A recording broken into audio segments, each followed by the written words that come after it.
그 이유가 바로 우리의 살아있다 여기고 있는 내 몸의 모습이 있기 때문에 그렇지요. 그래서 하나님께서 우리에게 이렇게 그 모든 모습을 느끼고 있는 우리들에게 그 느끼고 있는 그 상태적인 모습이 무엇이며 또한 알지 못하는 것이 무엇인가에 대해서 말씀해 주시고 있는 겁니다. 근데 들을 귀 있는 자만이 들을지어다 라고 하셨던 그 이유가 바로 그러한 모습인 거예요. 정말 들을 귀라는 것이 뭘까? 여기 계신 분 듣지 못하는 분 한 사람도 없습니다. 이렇게 모두가 다 들을 수 있는 그러한 모습을 가지고 계신 분들이지. 그래서 부모가 자식을 향해서 어떠한 얘기를 했을 때는 서로 관계성으로 인해서 서로 소통할 수 있게 되어집니다. 자식은 부모가 무엇을 원하는지를 알고, 부모는 자식이 무엇을 알아들어야 되는 걸 알고, 그래서 서로 상호간에 소통할 수 있는 그 모습을 가지고 얘기를 하기 때문에 알아듣는 거지. 이 상태가 서로 들을 귀가 있는 상태인 겁니다. 그러한 관계의 모습 속에서 하나님께서 들을 귀 있는 자는 들을지어다 라고 말씀을 이 성경을 통해서 해주시고 있다는 거지. 그러면 여기 계신 분들 중에 한글 모르신 분들은 한 사람도 없지 않습니까? 다 이 성경을 읽을 수 있고 들을 수 있고 또 내가 생각할 수 있는 이 모습을 다 가지고 있는 사람들이라는 것이요.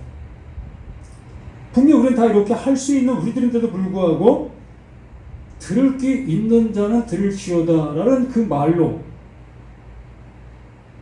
우리에게 하시고 계시다는 겁니다. 그게 무슨 얘기겠어요? 서두에 말씀드린 것처럼 부모와 자식 간의 이 관계 형성, 이 관계 형성이 이루어진 자에게 이것이 통용될 수 있는 그 말이라는 거지. 그것이 되어지지 아니한 어떤 모습 속에서는 들을 귀가 없을 수밖에 없는 거예요. 그러나 우리는 이렇게 들을 수 있는 귀를 갖고 있기 때문에 듣는 거예요. 그 들은 그것을 하나님께서 내게 말씀했다 여기면서 그 말에 순종하고 있는 겁니다. 이렇기 때문에 하나님의 말씀이 천지사방의 제각각의 모습으로 흘러가는 거예요. 모두가 다 들었으니까. 안 들은 사람이 어디 있어요? 미국에 있는 사람도, 우리가 가지 못하는 북한에 있는 사람도, 이 대한민국에 있는 사람도 모두가 다 하나님의 말씀을 들은 사람들이에요. 단지 북한은 성경책이 없어 하나님의 말씀을 못 듣는다 우리가 생각할 뿐이지, 그들 또한 하나님의 말씀을 그들이 보여드리는 모든 세상을 통해서 듣고 있는 그 지금의 모습들인 겁니다. 그렇기 때문에 모두는 다 그 들은 대로 가는 거예요. 그래서 성경이 어렵다라고 얘기할 수밖에 없는 겁니다. 또 달리 얘기하면 너무나 쉬운 거지요. 너무나 쉬운 말들인데 이 말을 내가 내 입장 속에서 알아듣기 때문에 어려운 겁니다. 어느 사람은 이 말씀을 듣고 우측을 향해도 걸어가고, 어떤 사람은 똑같은 그 말을 들었는데 왼쪽을 향해서 걸어가는 겁니다. 그분들에게 한번 물어보십시오. 하나님 당신은 어느 쪽으로 가라고 했어요? 오른쪽 간 사람은 하나님 나를 오른쪽으로 가라고 했습니다. 주변의 모든 환경과 또한 성경을 통해서 보여지는 그 내용들과 또한 자신에게 벌어지는 그 모든 환경들이 나를 오른쪽으로 가게 되어져 있는 것이 맞다는 거예요. 말 그대로 그냥 너무나 거기에 합당한 모습으로 내 스스로가 느껴지는 겁니다. 또 왼쪽으로 가는 그 사람을 향해 물어봐요. 하나님이 그렇게 하라고 하셨습니까? 그럼요. 자기에게 칼이 들어온다 할지라도 저는 절대 바꿀 수 없습니다. 그런 거예요. 신앙은 형제도 못 말리고 가족도 못 말려요. 말 그대로 외골수인 겁니다. 그렇게 시켰으니까. 또 그렇게 받았으니까. 그 받은 것을 누가 어떻게 뺏을 수가 있겠습니까? 결국에는 왼쪽으로 가다가 오른쪽으로 가다가 그 끝에 벼랑을 만나야 비로소 아 이게 아니었구나 얘 모습이 되어지는 거예요. 그런데 여기 서 있는 자는 말씀을 전하는 자들은 바로 그러한 모습에 되기 전에 미리 알려주는 역할을 하는 겁니다. 그 일을 해야 되는 거예요. 지난주에 이 말씀을 통해서 함께 나누었습니다. 탕자의 비유, 아비의 비유, 여러 가지 비유라는 그 모습으로 얘기를 하지요. 그러면 이 비유를 하게 되어진 이유와 근거가 있다고 했습니다. 바로 15장 말씀을 통해서 우리는 그 예수가 이 비유를 들어야만 되는 이유와 근거를 그 예수가 알게 된 거지요. 이들은 아무리 말해도 들을 귀가 없구나. 누가? 하나님의 말씀을 가지고 있었던 그들, 바리새인들, 서기관들, 장로들, 유대인들, 그들 모두는 하나님의 이 말씀을 이미 가지고 먹은 자들이기 때문에 그들 나름대로 자신들을 오른쪽이라고 판단하고 오른쪽으로 지금 가고 있는 사람들입니다. 옳다 여기고 가는 사람들이에요. 그렇기 때문에 그들을 향해서 예수는 왼쪽의 말을 전하고 있었지만 그 왼쪽의 말을 전혀 알아듣지를 못하고 있었던 겁니다. 그러한 자들을 향해서 이 15장 이 말씀을 전할 수밖에 없었던 거예요. 정말 우리는 이 말씀을 어떻게 듣고 있고 어떻게 들리고 계십니까? 탕자의 그 비유가 그냥 탕자의 그 비유로 들리고 있는가? 정말 내가 하나님의 말씀을 못 알아들어서 이 말씀을 나에게 하시고 계시는 그 예수의 음성으로 들리고 있느냐는 겁니다. 이 비유 설명할 이유도 없어요. 이 비유는 너무나 잘 알 수 있는 그 내용이 딴 거 없잖아요. 지난번도 말씀드렸처럼 두 아들이 있는데 한 아들이 자기의 돌아올 분깃을 먼저 달라고 해서 그걸 가지고 먼 곳에 가서 그 재산을 허랑방탕하게 썼다. 다 쓰고 나니 배가 불퍼 짐승이 없는 지엄열매로 배를 채우고자 했지만 그것조차 주는 사람이 없다. 그 상태에서 도저히 견딜 수 없는 모습에서 다시 그 아버지가 생각나 아버지 집으로 돌아오겠다. 이 얘기잖아요. 이걸 모르는 사람이 있습니까? 우리가 이러한 상황이 되어진다 할지라도 우리들은 이렇게 할 거 아닙니까? 이걸 알려주려고 하는 거예요. 너희들이 이러한 사람이라면 너희들도 이렇게 하지 않겠느냐? 근데 너희들은 이러한 상황을 지금 못 되고 있다. 못 느낀다는 겁니다. 들을 기가 없으니까. 이것을 알려주려고 그 예수님은 이 비유를 들어서 그들에게 말하고 있는데 그 바리새인들 서기관 그들은 그 예수의 비유의 그 내용을 알면서도 자신들은 못 듣고 있는 거예요. 왜? 자신들은 그렇지 않으니까. 자신들은 한 번도 배고파 본 적이 없으니까. 지엄 열매를 먹을 이유가 없으니까. 이 지엄 열매를 다시 한번 말씀드리면 극한 상황 속에서 먹는 음식입니다. 우리나라 보릿고개 때 먹었던 그 음식이라고 생각하면 돼요. 정말 이것을 먹을 수밖에 없는 그 상황에 도래했을 때 먹는 음식이 지엄 열매예요. 이것조차도 누가 안 주는 거 있다는 겁니다.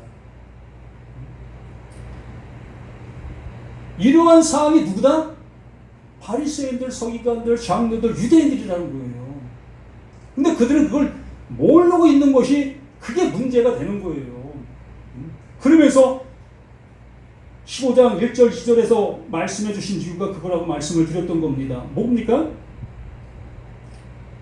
모든 세리와 죄인들이 말씀을 들으려 가까이 나오니 바리새인과 서기관들이 수군거려 이르되 이 사람이 죄인을 영접하고 음식을 같이 먹는다 하더라. 이 모습 속에 있는 그 모습 때문에 이 비유를 들었다고 했습니다. 세리와 그 죄인들, 몸을 팔든 정말 남들에게 옳지 않게 여김을 받을 수밖에 없는 그 상태적인 그러한 사람들이라고 했습니다. 그 죄인들이. 그들은 누구가 말하지 않아도 스스로가 난 죄인이야, 난 죄인이야, 난 누구 앞에 떳떳이 설 수 없는 나야 라는 것을 알고 있는 사람들이라고 했습니다. 이들은 그러한 상태에 이러한 생활을 하고 있었기 때문에, 이러한 상태에 그러한 생활을 하고 있는 그들을 그 예수가 만나서 그들과 함께 먹고 마시며 그들과 대화를 하고 있다는 거예요. 그러면 정말 그 유대인들이 하나님의 것을 가지고 있다고 여긴다면 무엇을 했어야 될 것이냐는 거지. 너희가 정말 그 영원한 그 음식을 가지고 있다면, 너희가 아들된 그 모습의 은혜를 입고 있다면 너희들이 해야 될 것이 무엇이었느냐. 이러한 전반적인 모든 것들을 알려주기 위해서 이 말씀을 해주시고 계셨던 겁니다.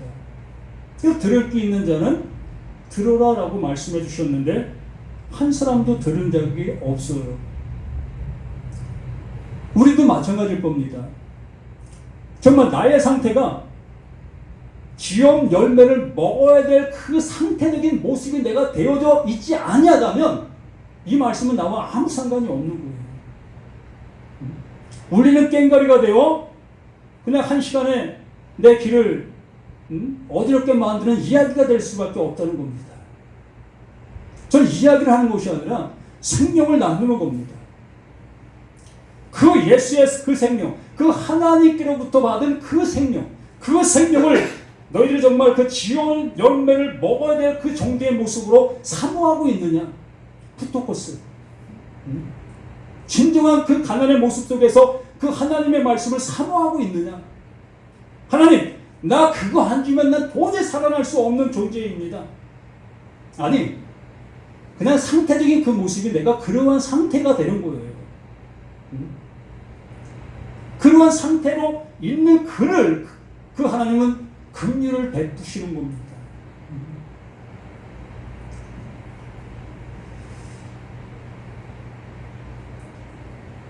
여기 18절에 내가 일어나 아버지께로 가서 이르기를 아버지 내가 하늘과 아버지께 죄를 지었사오니 이 모습으로 말하고 있습니다. 참 이것도 우리가 이해하기 쉽지 않은 거지요. 아니 또 이해하기 쉽지요. 아 맞아. 둘째 그러면 아버지 앞에 이렇게 귀한 재산을 가져가고 호랑방탕하게 그냥 사용했기 때문에 아 그걸 죄로 알게 된 거구나. 비로소 자신의 모습을 깨닫게 된 거구나. 이렇게 우리는 생각할 수 있을 겁니다.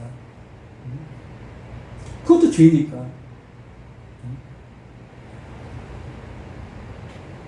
나라는 내가 어떠한 존재인지 모르는 모습 속에서 내가 행동하고 있는 그 죄스러운 그 죄를 죄로 여기고 있다면 그 사람 또한 그 예수와는 아무 상관이 없는 거예요. 예수는 내게 나타난 그 죄를 짊어지고 십자가에 죽으신 것이 아니라는 겁니다. 나타난 그 죄를 짊어지고 십자가 돌아가셨다면 우리에게 또다시 그러한 죄가 나타나면 안 되는 거예요. 우리가 눈물, 콧물 다 흘렸는데도 불구하고 뒤돌아서면 또다시 내 마음에는 악한 생각들이 나고 있는 나의 현실의 모습을 우리는 어떻게 얘기할 겁니까? 그러면 생각날 때마다 예수 십자가, 예수 십자가, 예수 십자가 하면 되는 겁니까? 이렇게 우리는 하나님의 말씀을 내 생각의 모습에 따라 이 말씀들을 받아들이고 해석하고 있었던 우리 자신들의 모습이었다는 거지. 하늘과 아버지께 죄를 지었다.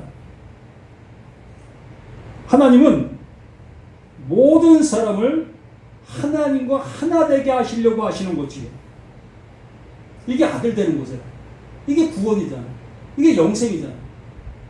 이 일을 하시려고 하시는 분이 하나님이십니다. 근데 여기 말씀에서 봅니다. 그 아들이 아버지를 떠났습니다. 그 떠나기 전에는 어떤 상태예요? 그 아버지와 하나 되는 그 상태였던 거지. 이거를 하나님 나라에서 오신 예수를 생각해 보시라는 거예요. 보냄받으신 예수. 그 하나님과 함께 계셨던 그 예수가 그 하나님께로부터 보냄을 받았으면 어디로? 우리 가운데로. 나에게로 보냄을 주셨습니다. 그러므로 그 예수는 하나님의 본연의 모습을 가지고 오실 수가 없잖아요. 보이지 않는 그 하나님으로 우리 가운데 오신다면 무슨 일을 할 수 있겠습니까? 아무 일도 할 수가 없어요. 그렇기 때문에 그 하나님께서 나와 똑같은 보이는 그 예수로 우리 가운데 보내신 거예요. 이게 죄라는 겁니다. 하나님과 분리된 그 상태가 죄인 거예요. 하나님에서 떠나온 그 상태가 죄인 겁니다. 이것을 이 유대인들에게 알려주기를 원했던 겁니다. 너희들 하나님의 말씀을 들었다, 안다, 그 말씀을 실천하고 그 말씀을 따라 하나님을 예배하고 있는 그 모습에 있었지 않느냐.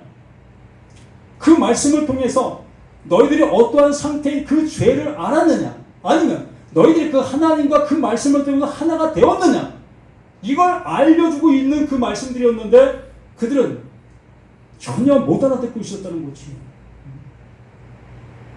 딴 세상 얘기를 하는 거예요.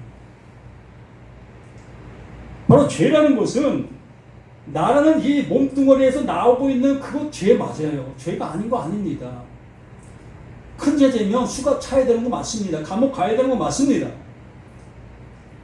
하나님은 이러한 것을 죄라 여기고 계시는 것이 아니라 하나님과 하나 되지 못한 그 상태적인 그 모습 그 자체가 죄라는 거예요. 그러므로 떨어져 있는 그가 행하고 있는 행동들, 그것이 죄가 되는 겁니다. 그래서 이 십계명이나 율법이나 이 말씀들을 통해서 너희들 한번 해봐. 내가 말한 이 말씀들 한번 살아봐. 그 살아봐라 수없이 말씀했으나 그 말씀대로 살아갔던 자가 누가 있었습니까? 그런데 그 이스라엘 백성들은, 그 유대인들, 바리새인들, 그들은 자신들은 하나님의 말씀대로 지금 살고 있었습니다. 흠도 없어요. 그 말씀에 비춰볼 때. 그렇기 때문에 너무나 그 예수님은 가슴이 아픈 거예요. 하나님이 말씀하신 이유 근거도 전혀 모르고 있는 그들, 왜 그 말씀을 그들에게 주었는지도 알아듣지 못하고 있는 그들, 그 상태가 죄라는 겁니다. 이걸 알려주려고 세리와 그 죄인들과 함께 음식을 나누며 함께 대화를 나누고 있는 거예요. 이걸 알려주려고. 그렇다고 세리와 죄인들이 구원받은 거다? 아니라는 겁니다. 오해하지 마세요.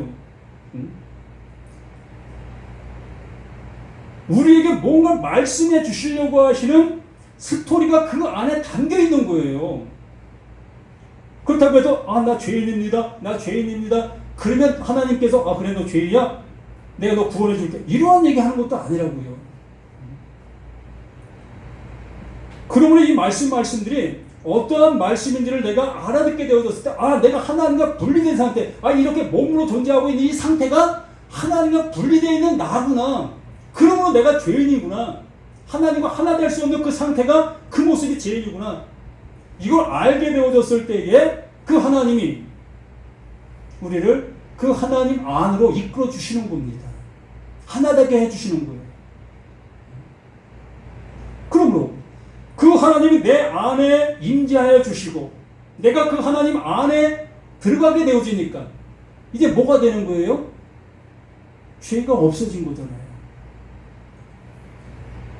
그게 죄가 없다 하는 거예요. 이것이 되어지지 아니한 어느 누구도 죄 없다 여김을 받을 수 있는 자는 한 사람도 없습니다. 예수 십자가는 이것을 얘기하는 겁니다. 그래서 이 둘째 아들이 내가 일어나 아버지께 가서 이르기를 아버지 내가 하늘과 아버지께 죄를 지었사오니 또 21절에도 아들에 대해 아버지 내가 하늘과 아버지께 죄를 지었사오니 지금부터는 아버지 아들의 일컬음을 감당치 못하게 된다. 당연하잖아요. 자신이 어떠한 존재인지를 비로소 알게 됐으니 감히 내가 하나님의 아들 그 아버지 아들이라고 일컬음을 내세울 증거가 없는 거예요. 근거가 없는 겁니다. 비로소 자신이 그 지엄 열매라는 그 열매를 간구하는 그 상태가 되어지니 자신의 모습을 볼 수 있게 된 거지요.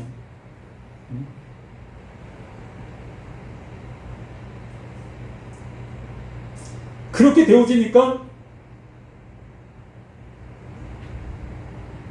24절에 이렇게 말씀하시는 겁니다. 이 내 아들은 죽었다가 다시 살아났으며 내가 잃었다가 다시 얻었노라 하니 그들이 즐거워하더라. 이것을 알려주려고 하는 거예요. 이 내 아들은 떠나가지 않았을 때도 내 아들이었습니다. 먼 곳에 가서 그 아비가 준 그 생명을 허랑방탕에게 쏜 그 상태에도 아버지는 그가 그 자기 아들이었습니다. 그 아버지 상태에서는 한 번도 변한 적이 없어요. 그러나 그 아들 상태적인 모습 속에서 변화가 있게 된 것이에요. 뭡니까? 이 내 아들은 죽었다가 다시 살아났으며 죽은 거예요. 그게 죽은 상태입니다. 무엇을 알게 된 것? 이것 없으면 난 살 수 없는 존재라는 것을 알게 된 것. 하나님과 분리된 그 상태를 알게 된 그것이 내가 죽은 자인 것을 알게 된 겁니다. 요한복음 5장 25절에 말씀해 주신 것처럼 진실로 진실로 내가 너에게 이르노니 죽은 자들에게만 그 하나님의 그 아들의 음성으로 아들 되게 하는 음성으로 들려지는 그 음성 그거밖에 없었던 겁니다.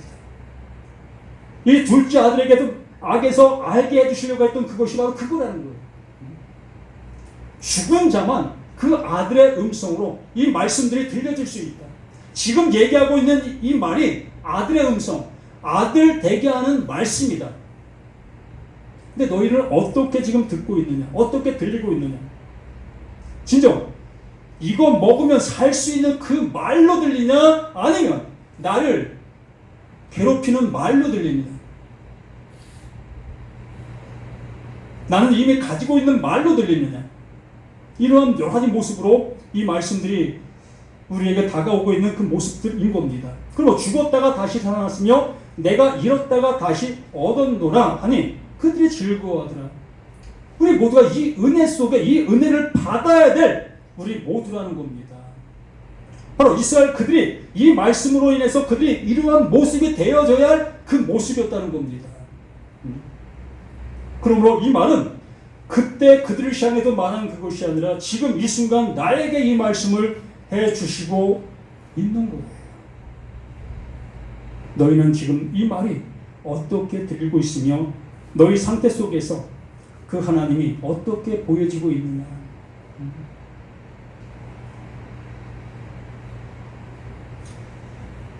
첫째 아들이 이 30절에 이렇게 얘기를 합니다. 아버지의 살림을 아버지의 생명을 창녀들과 함께 삼켜버린 이 아들이 돌아오매 이를 위하여 살찐 송아지를 잡으셨나이다. 못마땅한 거지. 하나님의 아들이라고 오신 그 예수가 이렇게 죄인들이나 만나고 세리들이나 만나는 이 모습이 못마땅하게 보여질 수밖에 없는 거지.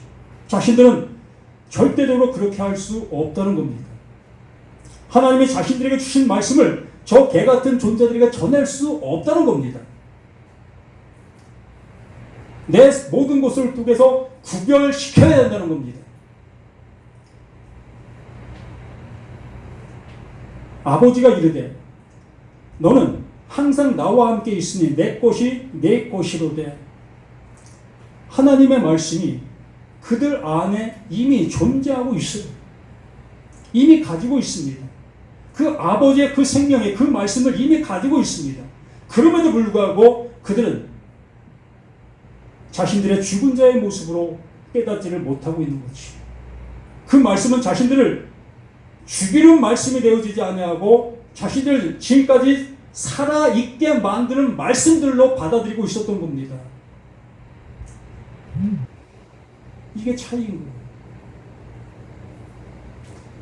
죄인들, 세리들은 그 말씀을 자신들에게 새롭게 새길을 갈 수 있게 해주는 말씀으로 들리는데, 바리새인들, 서기관 그들은 자신들의 길을 가로막는 걸림돌의 말로 들리는 거지.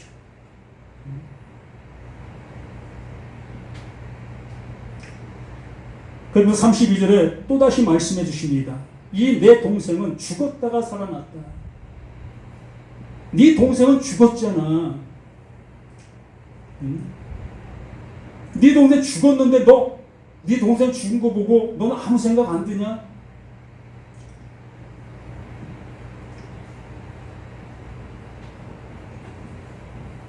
우리 한번 생각해 보십시다. 우리는 대한민국 사람으로 지금 태어나서 좋은 환경과 좋은 문명 속에 살아갑니다. 근데 내 의식 속에 좀 미개한 나라라고 생각하는 이러한 나라 사람들이 내 옆에 함께 하고 있다고 생각해 보세요. 그 우리들의 마음에는 어떠한 마음이 들고 있습니까? 편견의 마음이 들고 있는 우리들의 모습 아닙니까? 이게 우리들의 모습의 사실이잖아요. 이걸 잘했다 잘못했다 이러한 얘기를 하는 것이 아니라 우리의 모습이 이러하다는 거예요. 우리의 모습이 이러한데 난 잘났다고 그 하나님 앞에 이런 사랑을 받아야 될 자격이 있다? 어림도 없다는 겁니다. 50고 몇 번데 그들이 하나님을 얼마나 잘 섬겼겠습니까? 또 이방 사람들은 그 하나님을 얼마나 못 섬겼겠습니까? 50고 100고예요. 100이면 100을 완성해야 될 그 모습인데 100을 완성할 수 있는 사람이 누가 있느냐는 겁니다. 여기에 계신 분들 중에도 신앙을 100으로 따진다면 그 100을 달성할 수 있는 신앙인이 누가 있습니까? 한 사람도 없잖아요. 그렇기 때문에 우리는 그 하나님 앞에 모두가 다 그 지엄 열매를 구해야 될 자들의 모습인 거예요. 그래서 우리 모두가 이러한 말씀 앞에 정말 자유로운 자는 한 사람도 없다는 것을 명심하실 수 있는 우리 모두가 되어서 나의 상태가 그 하나님 앞에는 정말 죄인 중에 괴수의 모습이라는 것을 잊지 아니하실 수 있기를 바랍니다. 내 눈앞에 있는 모든 사람들은 다 깨끗한 사람들이에요. 나만 더러운 사람이라고 여기면 됩니다. 나 자신만 더러운 사람이다. 그게 이 말씀이 주고자 하는 결론인 겁니다. 우리는 이러한 모습 속에서 하나님의 말씀을 들어나갈 때 이 말씀을 향해서, 말씀이 나를 향해서 이루시려고 하시는 그 이름의 은혜를 받아 가실 수가 있게 될 겁니다. 기도합니다. 아버지, 주시고자 하시는 그 주심의 은혜가 나의 그 모든 모습을 알게 해주시고 계시는 하나님의 그 거룩한 말씀인 것을 다시 한번 고백합니다. 아버지, 진실로 우리 모두가 그 진리로 이 말씀을 알아들을 수 있는 모습 되어 진리 앞에 나의 거짓이 낱낱이 드러나서 그 진리로 싸매 주시는 그 하나님의 은혜가 나의 그 모든 것이 전부 가려질 수 있도록 도와주시기를 예수 그리스도의 이름으로 간절히 기도드립니다. 아멘.